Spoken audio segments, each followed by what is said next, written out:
no en Cádiz, pero bueno, en la Universidad de Cádiz de alguna forma online. No desearía entretenerme mucho en enunciar tus muchos méritos como autor, nada más y nada menos que has publicado pues 18 novelas, con la última El transbordo en Moscú, que ha sido la tercera de la trilogía última que has escrito. Has publicado también teatro y has estrenado teatro, 2 obras estrenadas. Has hecho ensayo, has hecho traducción también, etcétera. Y luego, como premios, pues has sido un autor y eres un autor muy premiado, con el premio de la crítica, el premio al mejor libro del año de la revista Lire, el premio al mejor libro extranjero en Francia, premio al mejor libro del año otorgado por el Gremio de Libreros de Madrid, premio Fundación José Manuel Lara, premio Fran Casca y, por último, y sobre todo, premio Cervantes. Yo estoy muy contento porque hoy es como si yo cerrara un círculo aquí hoy, ¿no? La contribución mía que he hecho a tu obra, Eduardo Mendoza, La paradoja de la lucidez, se me ocurrió precisamente justo el año que te concedieron el premio Cervantes. Ahí apareces tú leyendo el discurso de agradecimiento.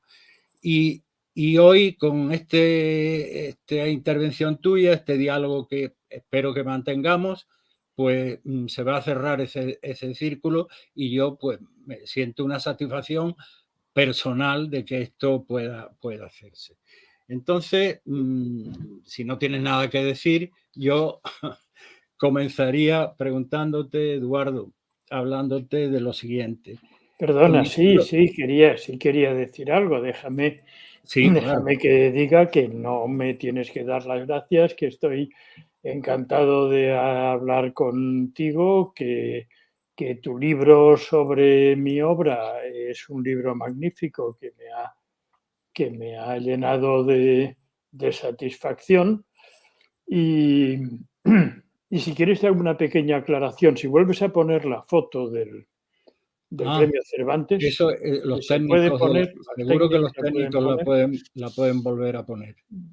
Mira, aquí está. Bueno, yo estoy arriba en la Sí, la tribuna, que cátedra es la cátedra de no sé qué.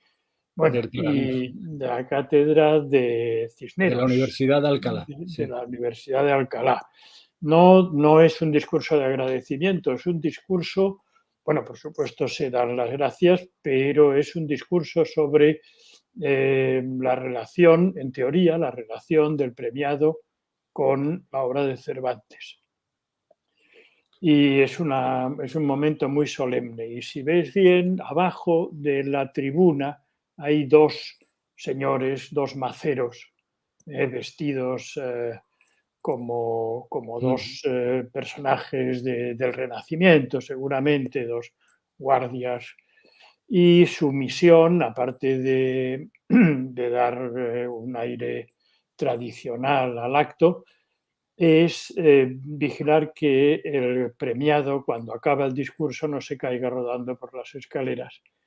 Y porque, claro, ya generalmente el que gana el premio Cervantes tiene una edad y con los nervios y el aturdimiento esto, pues ha sucedido a veces que da un traspiés. Entonces los maceros, antes de que se desnuque, lo recogen. Ya está, ya con esto podemos pasar. Muy bien. En fin, me parece que Estupendo. es instructivo para quien vea este programa. De acuerdo, sí, yo he cometido ese error de mencionar no el discurso, no como un agradecimiento, que lo he hecho mal, sino como un No tiene, comentario. no tiene ninguna importancia. Me he Bien, acordado a de propósito la de historia de esto, los maceros.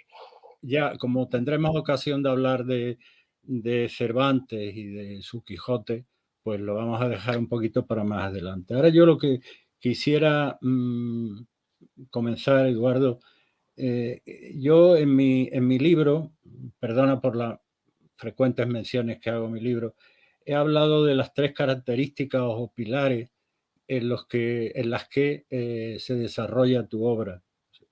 He hablado del humor, de la intriga y de la imaginación. Son componentes que yo creo que son una contribución muy importante de tu obra a la literatura española, ¿no? Y la pregunta que te hago ahora es, ¿en qué medida esta permanente imaginación tuya está fundada en tus lecturas de juventud, de niño, de niñez casi, ¿no? De El guerrero del antifaz, El capitán Trueno, luego Salgari, Julio Verne, etcétera, a las que hay que añadir, naturalmente, las muchas lecturas que hiciste en la biblioteca de tus tíos Ramón y Carlos Garriga. Por cierto, me gustaría que, si no ahora, más adelante nos hablara un poco de ese tío tuyo. Primero Ramón, me refiero a Ramón, primero falangista, luego agregado en la Alemania de Hitler y posteriormente exiliado en el régimen de Franco, que ya de por sí es toda una novela, pero bueno, como quieras. Por ahí podríamos empezar, si te parece. Como quieras. Bueno, a ver, empecemos. Claro, uno nunca es consciente de su formación ni la elige. En buena parte es fruto del azar y es importante saber aprovechar lo que la suerte te va poniendo al paso.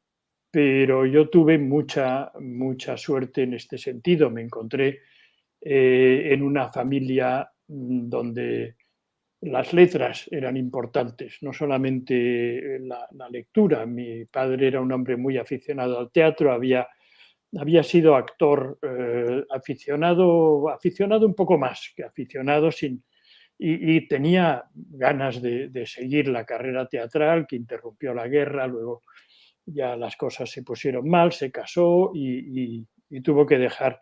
Pero toda la vida era un hombre que vivía obsesionado por el teatro. Me llevaba con mucha frecuencia al teatro.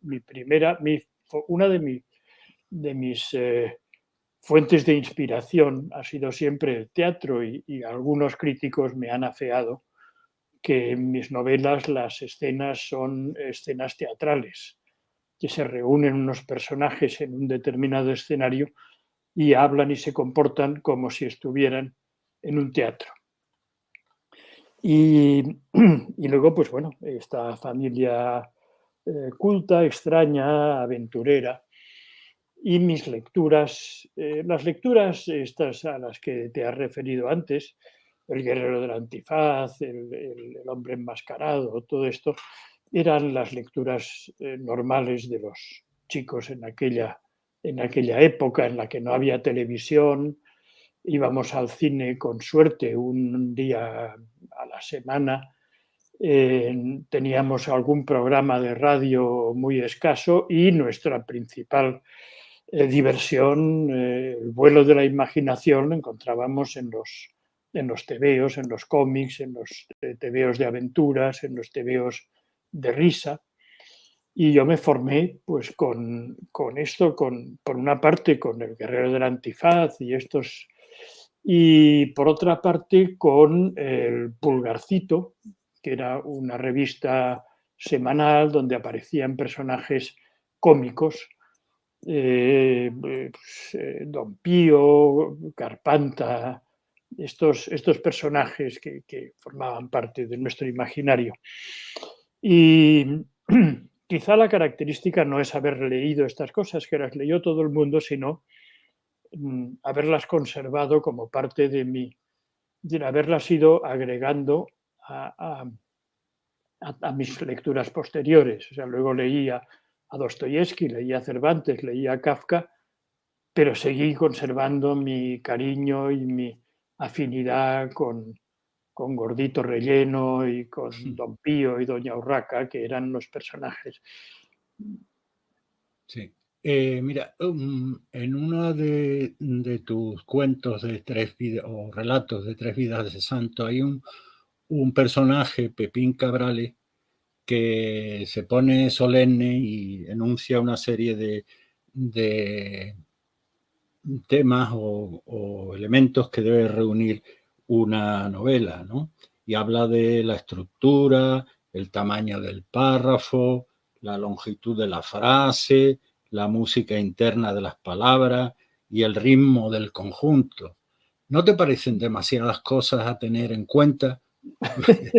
¿No crees? Yo creo más bien, Eduardo, y te lo digo casi familiarmente, ¿no? Que tú eres un gran seductor, que tú seduces con tus novelas. Y, Gracias.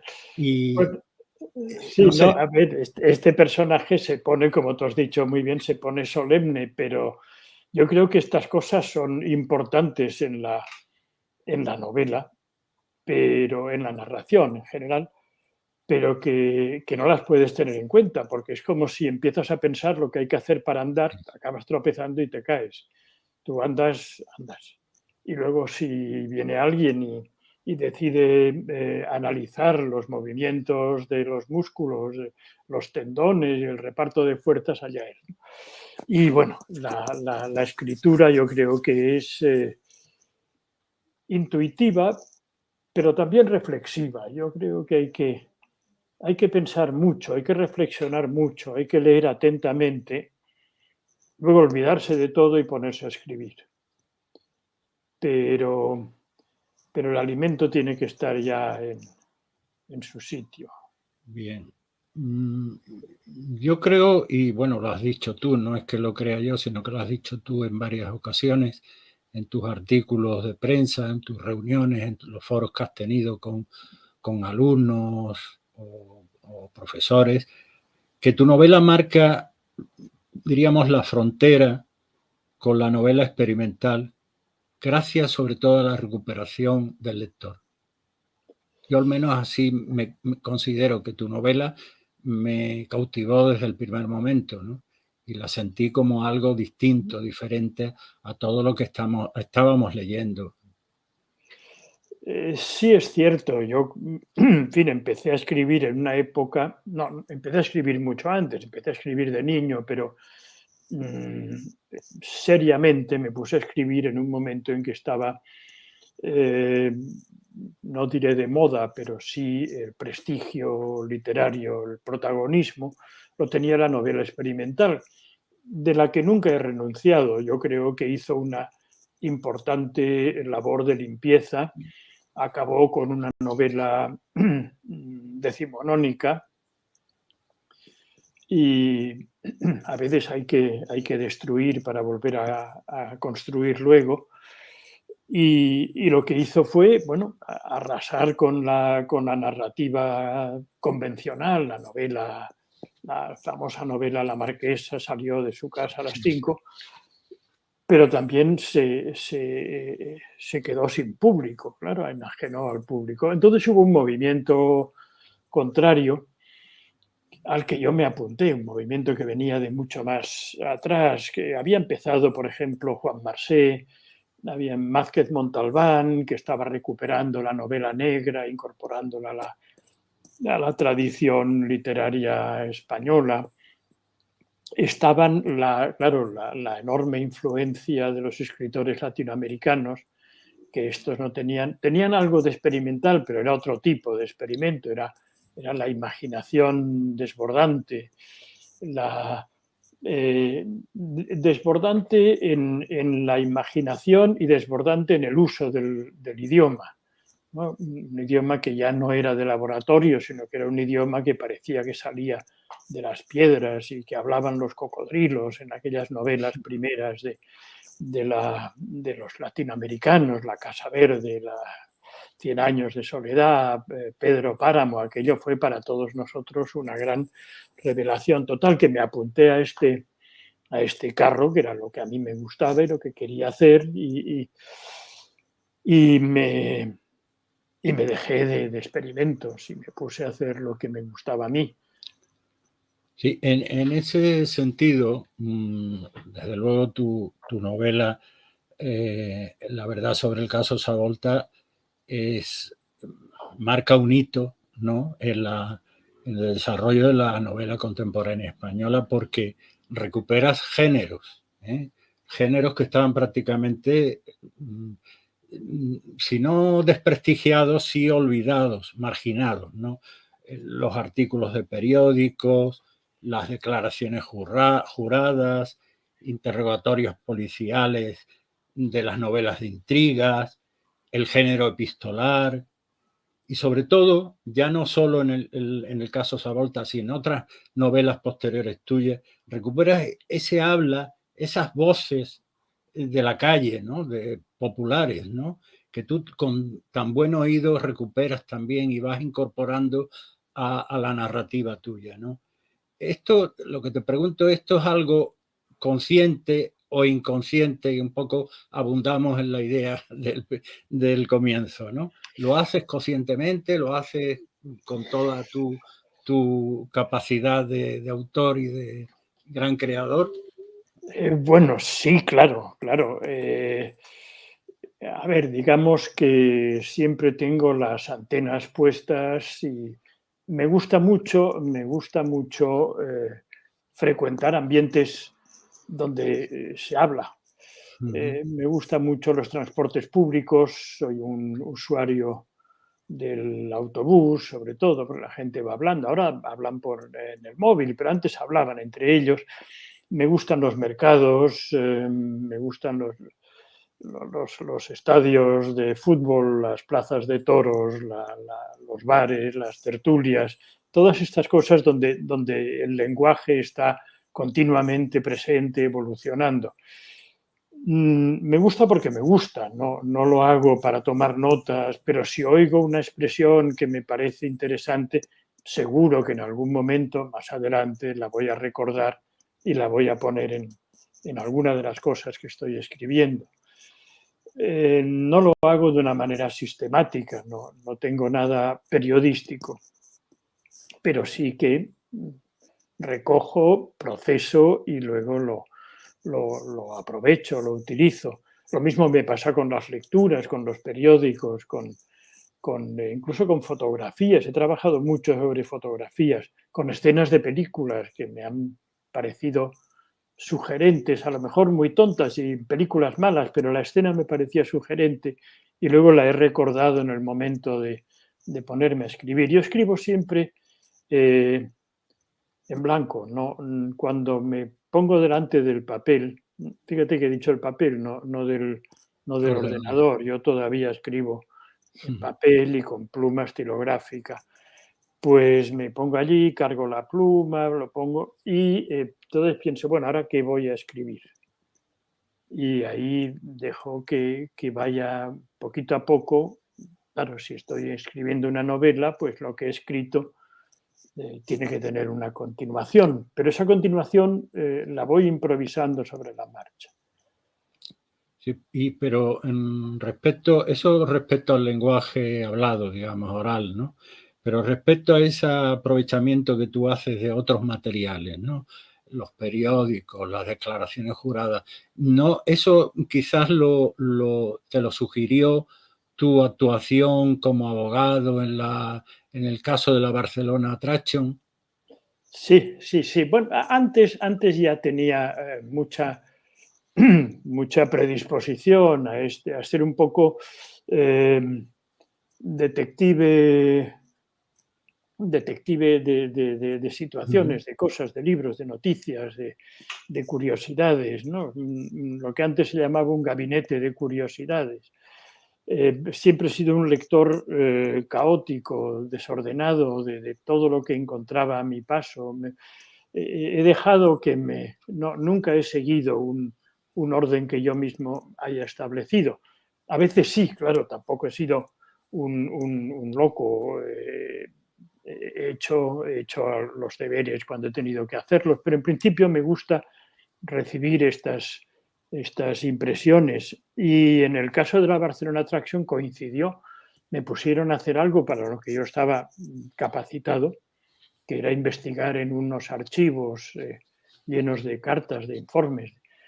Y me metieron en esos archivos en parte porque al ser un caso internacional, la documentación estaba en francés y en inglés, que eran dos idiomas que yo conocía en ese momento. Y bueno, pensaron que podía ser útil y sí, me pasé años años estableciendo, pues eso, unos récords, unas crónicas internas de lo que había sucedido a través de telegramas, por ejemplo, donde transcurría toda la historia de la industrialización de Cataluña, de las huelgas, de las intervenciones extranjeras, todo eso estaba desmenuzado o fragmentado en pequeñas cartas, notas, informes, recortes. Y claro, para mí eso fue una mina, ¿no? De ahí saqué yo luego, pues, el caso Savolta. Hay que decir que era muy joven y me atrevía con todo. Es verdad, como te dijo Alejandro, tu amigo Alejandro Vilafranca, que el personaje del loquito te lo sugiere la primera vez, el personaje de Nemesio Cabra, Sí. la verdad sobre el caso Savolta. Es cierto, ¿no? Es cierto, y además este personaje sale de un periódico, porque cuando empecé ya con eso, entonces ya sistematicé un poquito las lecturas, porque tenía una cantidad de información tremenda, pero empecé a poner las cosas en orden. Entonces fui mucho a la hemeroteca, a leer periódicos, revistas, y en un periódico encontré una historia muy curiosa de un loco que era confidente de la policía, precisamente porque al ser un loco nadie le hacía caso. Y él andaba por los barrios bajos entre la gente y claro, era loco, pero no era ni sordo ni tonto. Y entonces se enteraba de todo y luego... Y bueno, lo metían en el manicomio, lo sacaban, pensé que era un personaje fascinante, ¿no? Y lo sigo pensando. Total, que lo incluí en el caso Savolta. Y este amigo mío, cuando lo leyó, me dijo, oye, este personaje, la verdad es que daría mucho de sí. Claro. Y luego, bueno, pues se lo agradecí, me puse a escribir otras cosas, pero al cabo de un tiempo, un día se me presentó el personaje y me dijo, ahora vamos a hacer algo juntos. Y hemos hecho Justamente, 5 novelas. sí, justamente de esto del loco, mi estudio hay, lo habrás leído, una tesis transversal que recorre todo mi estudio. Creo que tu loco entra dentro de la tradición del loco cuerdo cervantino, que incluso antes del Erasmo, ¿no? Erasmo de Rotterdam, ¿no? El loco de Erasmo de Rotterdam. Y ambos, el tuyo y el de Cervantes, o el de Cervantes y el tuyo, se construyen alrededor de una paradoja. Los dos son locos lúcidos, ¿eh? Tu loco puede decir la verdad porque al saberlo loco nadie lo cree, ¿eh? En cuanto al loco de Cervantes, en tu discurso de recepción en la academia, en la Universidad de Alcalá del Premio Cervantes, declaraste lo siguiente: mi conclusión es que Don Quijote está realmente loco, pero sabe que lo está y también sabe que los demás están cuerdos y en consecuencia le dejarán hacer cualquier disparate que le pase por la cabeza. ¿Estás de acuerdo con esta lectura Sí, cervantina, es, quijotesca? es la mía, sí, sí, sí, sí, yo lo creo, yo lo creo. Bueno, el loco en realidad lo que es una forma de marginación. Es un personaje que vive completamente fuera de la sociedad, pero su máximo deseo es integrarse. Es un poco lo contrario del Quijote. Don Quijote es un personaje social, un hidalgo, que lo que quiere es salir de la sociedad y actuar de acuerdo con normas de otros tiempos. Mi loco es lo contrario, lo que quiere es ser aceptado en sociedad, tener un trabajo, formar una familia, ser respetado. Y claro, lo hace todo muy mal, se equivoca siempre porque no conoce las claves no las tiene, no las tiene porque ha nacido fuera de... Cuando nació nadie le dio las claves para poder desempeñarse en el mundo. También, bueno, también es deudor no solo de Cervantes, sino de toda de toda la picaresca. Y yo, como sí. te he dicho al principio, tenía en mi casa una biblioteca entre la casa de mis padres, la casa de mis tíos, la casa de mi abuela. Había una biblioteca muy bien surtida. Yo tenía curiosidades y empecé y me leí de un tirón estas cosas que se hacen en la adolescencia. Me leí casi toda la picaresca española. Mm. Empecé, pues no sé, supongo que con el Buscón Don Pablos, pero luego ya acabé con el Diablo Cojuelo, eh, Estebanillo González, unas cosas que ahora sería incapaz de leer, pero que en aquel Mm. momento el personaje del pícaro, que es la gran aportación de la literatura española a la literatura universal, el personaje está fuera y que sin embargo es el protagonista y a través del cual se ve lo que está sucediendo, se da la vuelta a la narración y se cuenta a través de los ojos del marginado.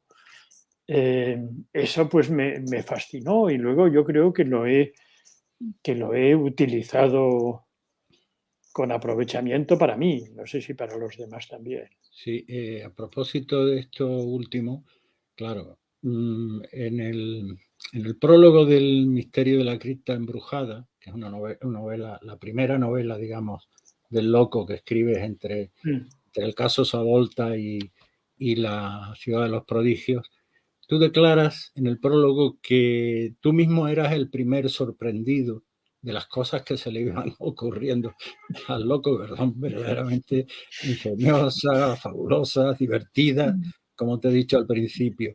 Pero yo creo, y a propósito de todo esto que has ido enumerando, la literatura picaresca, Cervantes, etcétera, todo esto, claro, aquí se demuestra que no es una cosa que te sale por casualidad, sino que tú aprovechas pues todo ese fondo de lecturas, de conocimientos, de cultura que te han ido proporcionando tus lecturas de la literatura española y universal, naturalmente.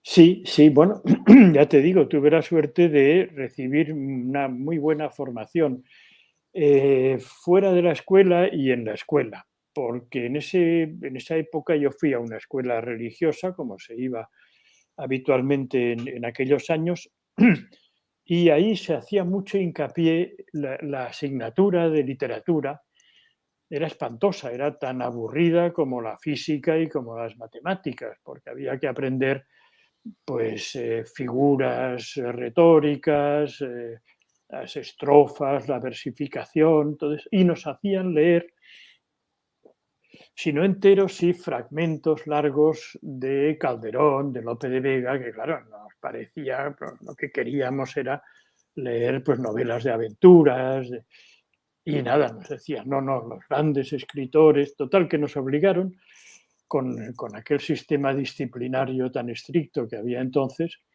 nos metieron a bastonazos lo que se llama el gran estilo, el soneto a Jesús crucificado, Santa Teresa de Jesús, todo eso en el colegio lo teníamos que aprender y luego recitar, porque si no, no aprobábamos la asignatura. Y eso, pues, que me hizo pasar muy malos ratos, lo debo confesar, luego me sirvió de mucho, porque ya empecé con una base, con unos cimientos muy sólidos. Yo me temo que hoy en día estos cimientos no son tan sólidos. Me temo Es que no. verdad. Bueno, precisamente por esto y siguiendo con el personaje del loco, que es verdaderamente apasionante, ¿no? Tú declaraste que el día que te diste cuenta del, del partido que se le podía sacar al loco, comprendiste que era un hallazgo. Y yo lo que añado, además de un hallazgo, que creo que estoy de acuerdo contigo, encontraste no solo un personaje, sino que encontraste una mirada sobre el mundo, entre irónica y humorística, ¿no?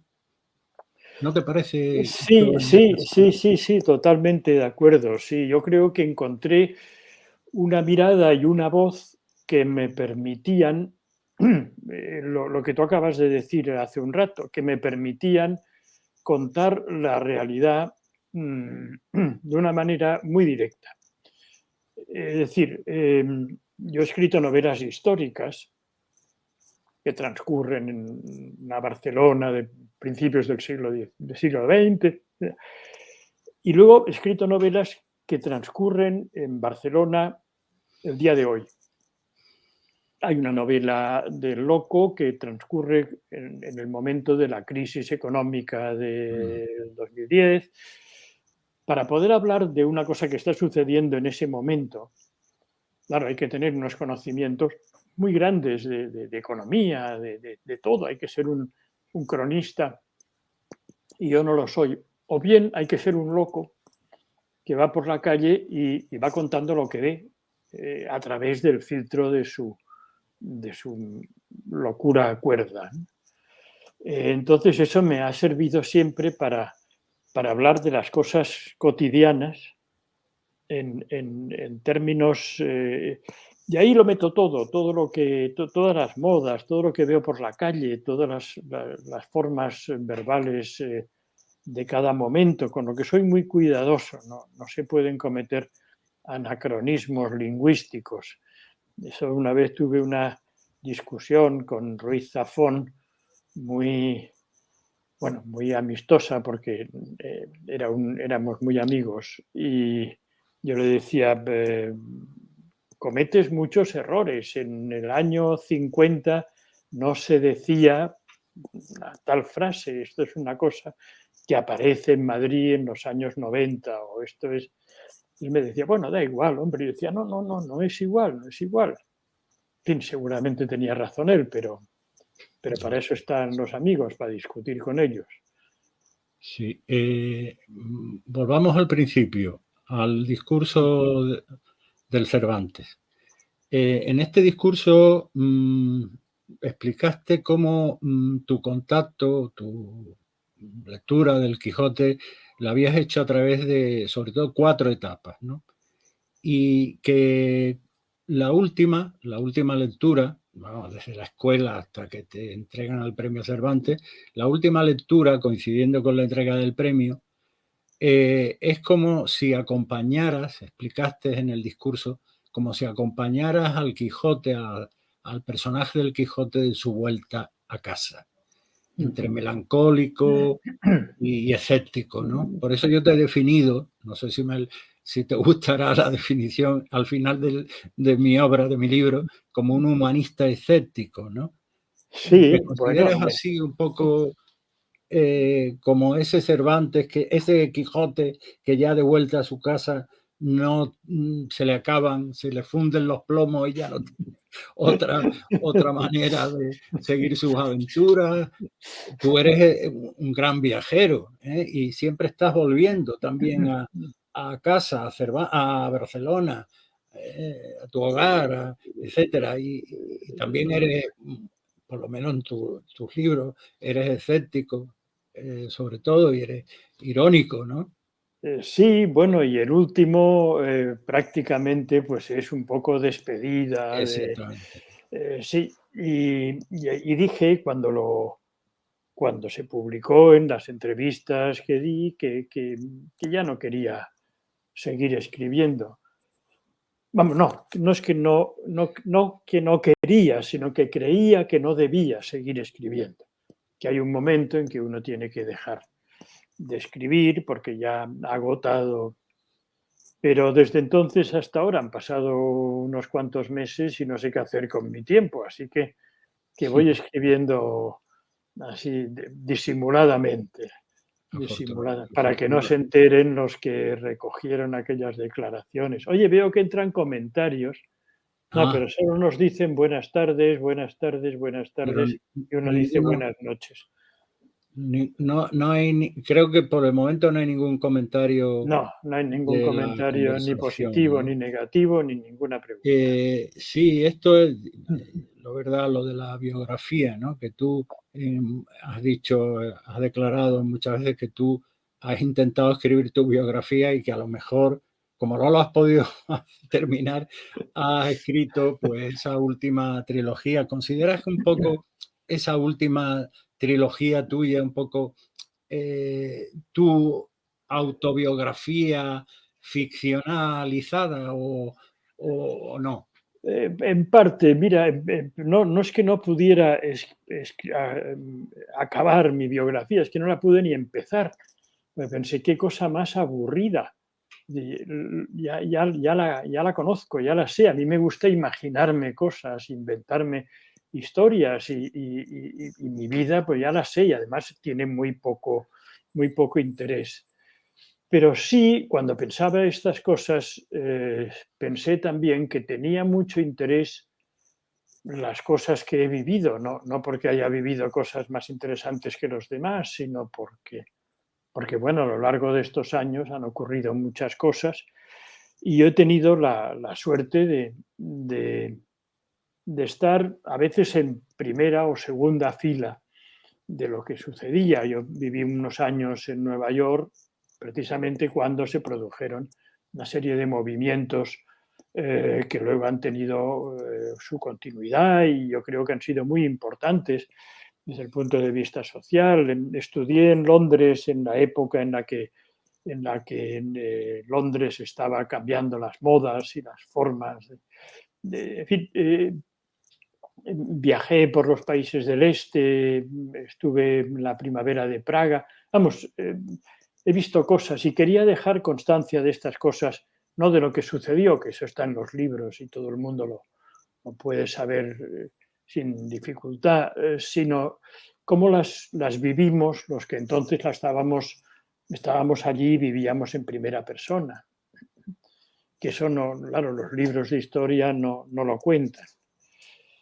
Y entonces escribí esta especie de biografía de los hechos que yo he visto y el resto es inventado. Aquí viene un comentario, si me permites. Sí. Virginia Pérez dice un comentario positivo. Espero que esos escritos fructifiquen en una gran novela más y sin ningún tipo de anacronismo, claro. Bueno, y antes hay uno que dice, Olga Vaca, sí. Olga Vaca dice que no le parece que mi vida sea aburrida. Bueno, a mí me parece aburrida mi vida. Yo creo que a cada uno le parece aburrida su propia vida. La vida de los demás me interesa porque es un descubrimiento, la mía no. Y además es que imaginarme a mí en la cunita, esto me daba una grima. Luego en el colegio, pues no, ya he pasado por todo eso, no lo quiero revivir.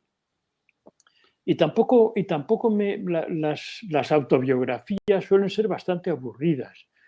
Son divertidas al principio porque la gente cuenta cosas de sus padres, de sus abuelos, de la familia, que eso es interesante, pero cuando empieza a contar sus historias del colegio y de sus compañeros y las bromas del recreo, se vuelven muy aburridos. Así que yo pensé no caer en eso. Hay otro comentario que dice, ¿cómo ve los actuales movimientos? Supongo que serán movimientos sociopolíticos. Sí, bueno, hay muchos y unos los veo bien y otros los veo mal. Soy muy mal analista político. Soy un mal lector de periódicos, no sigo los debates en las televisiones, no escucho tertulias por la radio, o sea que no me entero prácticamente de nada y no estoy enganchado a ninguna red, o sea que soy un extraterrestre. Creo que hay cosas muy interesantes, creo que los movimientos esos de los que yo hablaba, que empezaron a producirse pues, hacia los años 70, sobre todo el movimiento feminista, que venía de muy atrás, pero que entonces adquirió un nuevo empuje con la generación aquella de mujeres, sobre todo en los Estados Unidos, muy sensibles a todo lo que fueran cambios, revoluciones que venían de la época hippie, en fin, todo eso eran los derechos civiles, yo recuerdo todavía los movimientos contra la integración de los negros en ciertos sectores de la sociedad, en las escuelas, había violencia, intervenía la policía, en fin, todo eso ha ido luego evolucionando y ahora yo creo que que se ha avanzado mucho en este terreno. Lo mismo pasaba con con el movimiento gay. Yo vivía pues en el centro mismo, porque en Nueva York vivía en un barrio donde se daban todas las manifestaciones, yo pues, iba por allí, miraba a ver qué era aquello, tenía amigos en todas partes, me movía mucho en esa época, era sociable y ya no lo soy. Y bueno, todo eso ahora pues veo que continúa, pero también es verdad que junto a estos movimientos positivos hay otros negativos. Sí, hay otro comentario de María Ángeles Amaya. Siempre he pensado que usted debe divertirse bastante escribiendo esos libros sobre ese loco. Yo realmente me he divertido Divertido bastante leyéndola. leyéndolos. Pues sí, es verdad que me divierto, sí, sí, sí. Sí, si no me parece divertido lo que sale, pues se va a la papelera. Tengo una papelera descomunal donde van a parar el 90% de las cosas que escribo, ¿no? Al final siempre acabo haciendo una síntesis de lo que considero mejor, más, de lo que va más fluido, de lo que es más, en fin, pero me divierto, sí. Es decir, no me aburro. Sí, a este propósito, Yasser Moch, tu gran biógrafo, comenta que tú te diviertes escribiendo tus relatos, tus novelas, tanto como el lector disfruta, ¿no?, de ellas, ¿no? Creo recordar, ¿no? O sea, Sí, la sí, cita no es exacta, sí, sí, sí, se lo pero dije se lo más o dije a menos, ¿no? Yatzer y es la verdad, y a veces incluso me río pensando, vaya estupidez se te acaba de ocurrir. Y, y bueno, ahí está. Luego a veces la repaso y veo que no solo era una estupidez, sino que era una solemne estupidez y entonces la elimino. Sí, bueno, Judith Herrera te da las gracias y Rosy Eh, Jiménez sí, te me pregunta, preguntas si la pandemia me ha parecido esperpéntica. Bueno, depende de lo que entendamos por esperpento. Yo creo que ha sido una cosa muy horrorosa. En fin, yo he pasado pues los miedos normales. Pasé el COVID, lo pasé afortunadamente bastante bien, con síntomas, pero sin síntomas hospitalarios. No tuve que ir a la UCI, estas cosas que cuentan. Pero amigos míos han muerto, la gente lo ha pasado muy mal. El encierro ha sido muy duro para muchísima gente. Para mí no, porque ya la verdad es que estaba encantado. En mi casa no me daba nadie la lata, hacía lo que me daba la gana, no tenía ningún compromiso. Y pensaba, qué bien que dure mucho este estado de cosas, pero no para la gente enferma ni para la gente que se está arruinando porque han cerrado sus negocios, en fin. Pero bueno, eso ya yo creo que ya está pasando y que habrá sido un suceso más. sabremos, pregunta Paco Rocha, El nombre sabremos, del detective. Me lo han preguntado muchísimas veces y yo, muy tozudo, voy diciendo que no, no sé para qué, no sé por qué este interés tan grande. Hay dos cosas que no entiendo. Una, ¿por qué me preguntan siempre el nombre del detective? ¿Qué más da? Y, y dos, ¿por qué creen que tiene un nombre que yo sé y no quiero revelarlo? Yo no sé más que lo que está en los libros. Eh, hay muchos lectores y esto es muy agradable porque demuestra hasta qué punto la lectura forma parte de nuestra manera de estar en el mundo. Hay muchos lectores que me preguntan cosas como si yo supiera algo más que no quiero contar de lo que ha sucedido en una novela, sobre todo en el caso Savolta o en La ciudad de los prodigios. Me dicen, bueno, pero a ver, este personaje en realidad, ¿qué hacía? Digo, oiga, no hay realidad. No hay más realidad que la que está entre la cubierta y la tapa final del libro. No hay una realidad exterior de la que yo he contado una parte. Pero eso cuesta mucho de hacerlo entender a los lectores, porque los lectores, y yo mismo como lector participo de este engaño, me creo que ahí hay una verdad.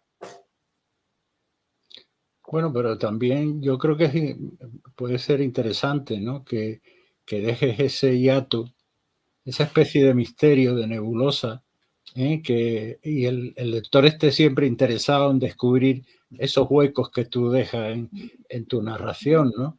Una especie de zorro que se disfraza volviendo a tus lecturas infantiles, ¿no? Y nadie sabe quién es, ¿no? Sí, claro, claro.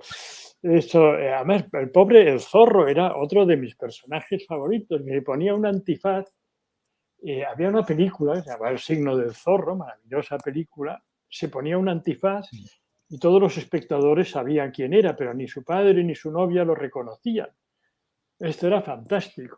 Esto sí. era fantástico, el zorro. Y entonces él, pues, Hablando de cine, Eduardo, yo quisiera preguntarte, porque yo soy un gran cinéfilo, muy aficionado al cine, he escrito incluso un libro sobre cine, y, y a mí me ha parecido que tu personaje de Onofre Bubila en La ciudad de los prodigios, una de tus novelas favoritas para mí, tiene mucho de Ciudadano Kane, ¿no?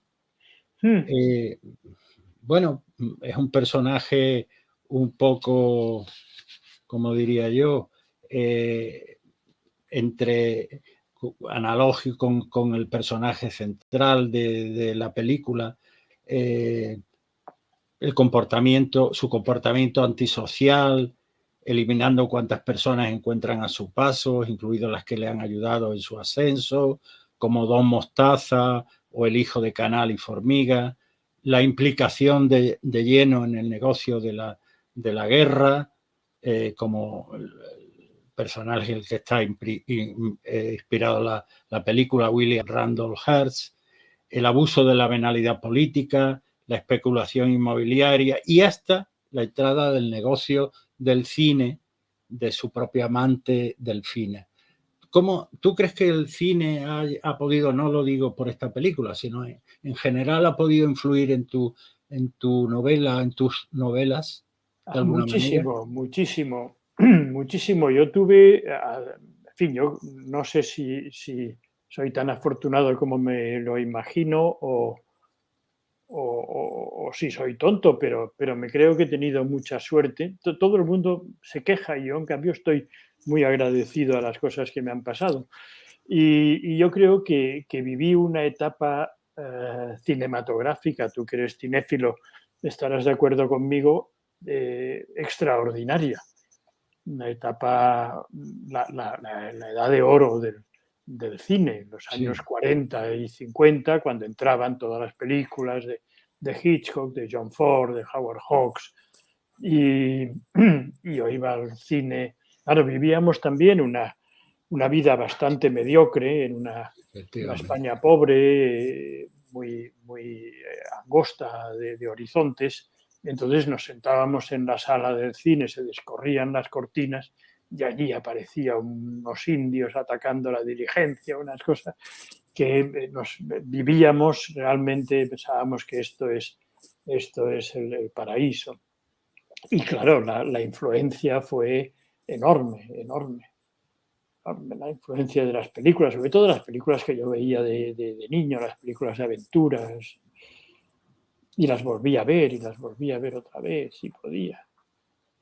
Sí, y me refiero sobre todo en La ciudad de los prodigios, la verdad sobre el caso Savolta, también esas vueltas hacia adelante, hacia atrás, ¿no? Como la cámara, los flashbacks, eh, la utilización de varios perspectivas que analizan a un mismo personaje por distintas personas, etcétera, ¿no? Yo creo que toda esa técnica cinematográfica, yo creo que influye, no digo en ti, sino en prácticamente todos los novelistas contemporáneos, ¿no? Por supuesto, por supuesto. Y sobre todo en la acción.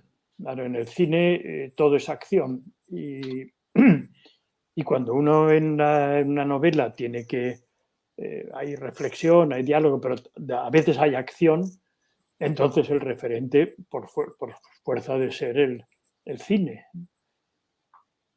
Ujú. el montaje cinematográfico de la acción. Bueno, vamos a ir terminando por no cansar mucho hay algunos comentarios más. Dice, yo me imagino el resto de la vida Olga Vaca. Yo me Sí, imagino, lo puedes leer tú. personaje, sí, sí, sí. Lo que no se cuenta tendrá un primo pesado, su madre le llama a veces cuando se lleva un libro al cine, pero descubrir algo más. Bueno, no, está bien, está bien. Y yo creo que hay, bueno, ahora precisamente esto es lo que ha dado origen a estas secuelas y precuelas, ¿no? Mucho en cine, pero también en literatura. La gente quiere saber más y entonces se le da la continuación o los antecedentes, ¿no? Lo que pasó antes, lo que pasó después, lo que pasó mucho después. Al final a veces la cosa se pierde, pero ahí están las secuelas. Y precisamente yo un poco llevado también por este afán, porque claro, todo escritor sobre todo es un lector, pues llevado por estas mismas ganas de seguir sabiendo, me puse a escribir una serie, la serie del detective, y procurando, a diferencia de algunas novelas policíacas en las que cada novela es un caso, pero no tienen continuidad, en las del detective sí. O sea, en la primera le pasan unas cosas, en la siguiente es otra época de su vida, en la última ya es un hombre bastante mayor que recuerda un episodio anterior. En fin, he querido que la vida de este personaje se fuera desarrollando a lo largo de una serie de novelas. Sí. Mira, en un documental que pasó Televisión Española hace ya algún tiempo, estaba firmada por Emilio Manzano y Enric Juste, dijiste algo así como que tus novelas pretenden algo así como ¿qué hago yo para que no me echen de la fiesta? o tu aspiración sería ser considerado como uno más de los nuestros. Entonces yo la pregunta que te haría yo aquí, y con eso si te parece vamos terminando, ¿crees que hay una interrelación entre tu vida, lo que has querido ser y quizás no te han dejado, o sí, y tu literatura? O dicho de otra manera, ¿no crees que tu aspiración es que si no puedes pertenecer a un mundo el que sea, invéntatelo y por eso has escrito estas novelas, tus novelas? Has inventado un mundo en el que te encuentras a gusto, digamos, satisfecho, de alguna Bueno, manera. puede ser, pero eso lo tenéis que decir vosotros, los que escribís libros sobre los escritores, los que analizáis nuestra obra. Lo mío es ir escribiendo. Lo mío es ir escribiendo. Ahora ya no, porque he decidido colgar la pluma, pero yo no quiero plantearme mucho las cosas. Yo creo que hay que dejar de lado todos los razonamientos. Yo siempre he dicho que para escribir novelas, para escribir ficción, hay que ser un poco tonto, en el sentido de que si analizas mucho las cosas y te pones a pensar, lo más probable es que no sigas adelante. Incluso conviene, por ejemplo, yo cuando escribo leo poco, muy poca ficción y sobre todo nunca entro en una librería. Pero cuando veo la cantidad de libros, pienso, ¿para qué voy a escribir yo uno más? Con la de libros que hay por leer, tan bonitos, tan buenos. ¿Qué hago yo metiéndome aquí? Total, que de eso hay que olvidarse y ponerse a escribir, como si fuera el primer libro de la historia de la humanidad.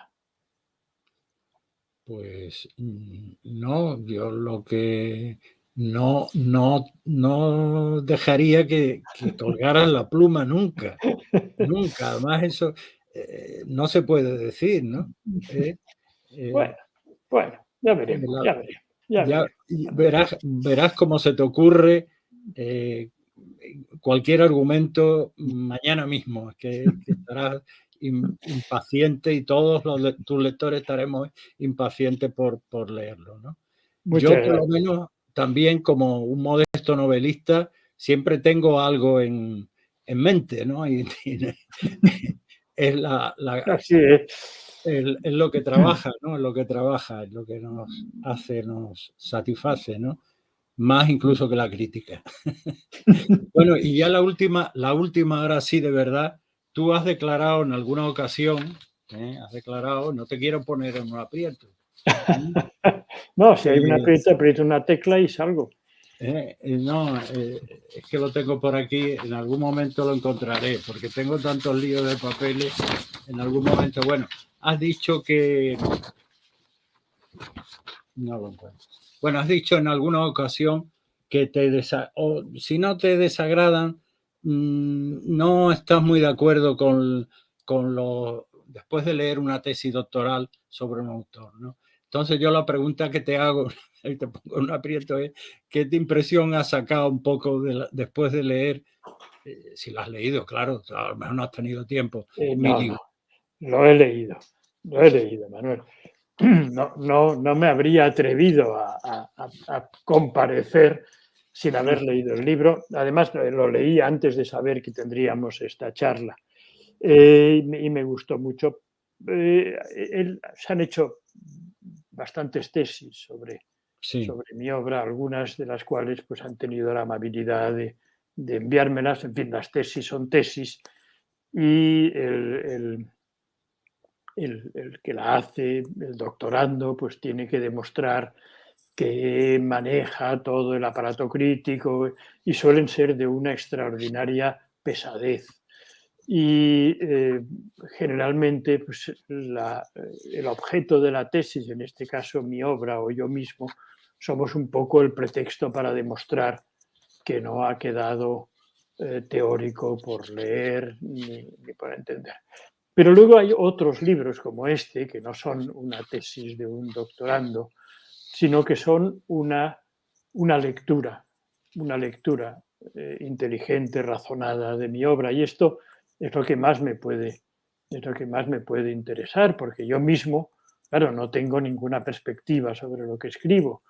Entonces, al ver que alguien, bueno, se ha tomado el trabajo de leerlo atentamente, de organizar un poco este caos que llevo yo en la cabeza desde que nací, pues no tengo más que agradecimientos y me resulta además muy útil y muy provechoso. Sí, yo te agradezco tus palabras y debo decirte Ya que te lo dije cuando recibí el libro y lo leí, te envié diciendo que lo que más me gusta es tener un lector inteligente y un buen lector que ve, en fin, como no vamos a lectores, echarnos. de tus magníficas novelas, esperamos seguir leyéndolas durante mucho tiempo. Bueno, y muchas gracias a todos los comentaristas que son todos positivos. Claro, nadie escucha una charla de estas si no le interesa. Entonces, nunca nadie dice qué aburrido eres, porque antes ya se ha ido a ver otra cosa. Pero bueno, agradezco muchísimo No, las cosas lo que que me te puedo dicen, los decir al comentarios. respecto, es que yo cuando comentaba entre amigos, conocidos, etcétera, que estaba escribiendo sobre ti, decía, ay, qué bien, que me encanta Eduardo Mendoza. Yo es que sus novelas me apasionan, las estoy leyendo siempre, estoy esperando que salga. Es decir, que hay tu favoritismo entre la crítica es análogo al favoritismo que tienes entre tus lectores, ¿no? de tus obras. Sí, la verdad es que he tenido también en este aspecto mucha suerte, porque he tenido la crítica a favor, algunos, no todos, claro, sería un caso verdaderamente escandaloso que no hubiera nadie que estuviera en contra de mi obra. He leído cosas terribles.